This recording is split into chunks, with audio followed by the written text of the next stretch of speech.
I want to bring in California Congressman Ted Lieu, who's with us now, member of the House Judiciary Committee, one of the Democrats drafting the articles of impeachment. Congressman, good to have you here with us. You told my colleague Wolf Blitzer just last night that you started drafting the articles of impeachment just hours after this violence began at the Capitol. We have the draft now, and there's one article, charges President Trump with incitement of insurrection. Explain that charge, and just how soon could we see a House vote? Thank you, Anna, for your question. So what happened on Wednesday is that Donald Trump told his reporters to come on January 6th and that it would be wild. He then told his supporters that the election had been stolen, and he told them to stop the steal.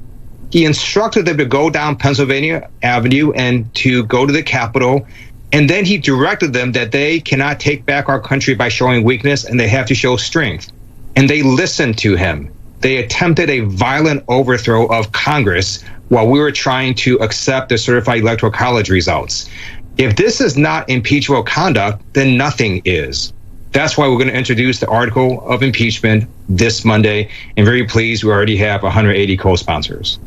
So is it your understanding that this is a go, or is it possible that Nancy Pelosi, the House Speaker, is still waiting and going to hold off on this beyond Monday potentially? All of us, including Speaker Pelosi, would prefer that Donald Trump simply do the right thing and resign, or that Vice President Pence actually show some spine, at least for himself and his own family, and invoke the 25th Amendment. If none of that happens, then on Monday, we will introduce the article of impeachment, which is incitement to insurrection, and we do expect a floor vote this coming week.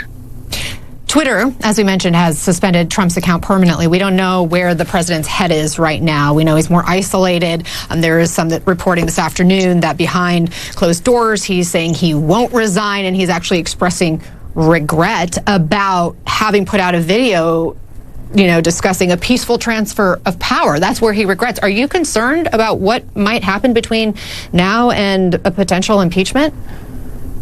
That's a great point. That's why we have to send the article of impeachment to the Senate. Donald Trump needs to know that there is a tool out there where he can be immediately removed from office if he does anything even more crazy. And it's not just Twitter that banned him. Multiple social media platforms did. And maybe the deepest cut is actually Pinterest that banned him as well. What was your reaction when you heard all of these, social media accounts were suspending him, namely Twitter, because, of course, that's been his primary method of communication with his supporters? I generally support free speech. However, the First Amendment does not apply to private sector companies, so they are free to do what they want. Had they actually taken action earlier, in terms of the pandemic, I think a lot less people would have died because Donald Trump sent all sorts of misinformation through social media. But at this point, I'm pleased that they're not going to allow him to incite any more violence. Getting back to impeachment, here's how the White House responded. This is a statement released Friday, and they say, a politically motivated impeachment against a president with 12 days remaining in his term will only serve to further divide our great country. How do you respond to that statement? We had an insurrection, an attempted coup that resulted in multiple people dying, including a police officer. We cannot heal our nation before we have justice and hold those responsible, including the President of the United States. And impeachment is not just to remove a dangerous and delusional president. It's also to make sure that Donald Trump never holds office ever again, make sure that he doesn't have a $1 million travel budget, he doesn't get Secret Service protection, he doesn't get a lifetime pension, and to tell future generations that Congress didn't just sit around and give speeches in response to this attempted violent overthrow of our government. You said you and your colleagues specifically drafted these articles with a goal of gaining GOP support. How so?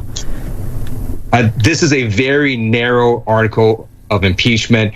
We don't talk about all the other crimes that Donald Trump did. It is focused on the insurrection, and we have been in conversations with other Republicans. We hope some will co-sponsor, but in any event, we believe that we will have some that will vote for this article if it comes to a floor vote, and we believe it will come to a floor vote. Do you know of Republicans who have committed to that at this point? Confidentially, yes. I'm not going to say it publicly, and And obviously they can do whatever they want until the floor vote actually happens. Do you know, or can you give us at least a number? How many? We not at this time, but there will be Republicans that will vote for it.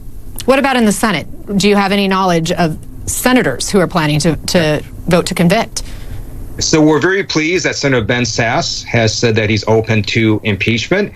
We know that Senator Murkowski has called on Donald Trump to resign. Right. And with every passing day, just like the video CNN just showed a law enforcement officer being crushed by the mob, we learned that Wednesday was actually worse than what we even thought it was. Senate Majority Leader Mitch McConnell has said that it's very unlikely that there would be a vote on impeaching Trump or, a trial regarding this impeachment before inauguration on January 20th, unless all the senators agree to a rule change, which, as we just heard from Manu, isn't going to happen. Do you actually think they would vote before Trump leaves office? Anything is possible. And first of all, none of us know what Donald Trump is thinking right now, what he might do tomorrow. He could do something even crazier 2 days from now, and that could change what the Senate may or may not do. But we're in the House of Representatives. Our job is to essentially indict the president. What he did was completely indictable conduct. He incited a coup to try to overthrow our government, and it was violent, and people died. We've got to do the impeachment, and then the Senate will do what they're going to do. But we can't let what the Senate may or may not do stop us from introducing these articles of impeachment. Actually, it's one article of impeachment. Right. Congressman Ted Lieu, thank you. Thank you for your time. Thank you.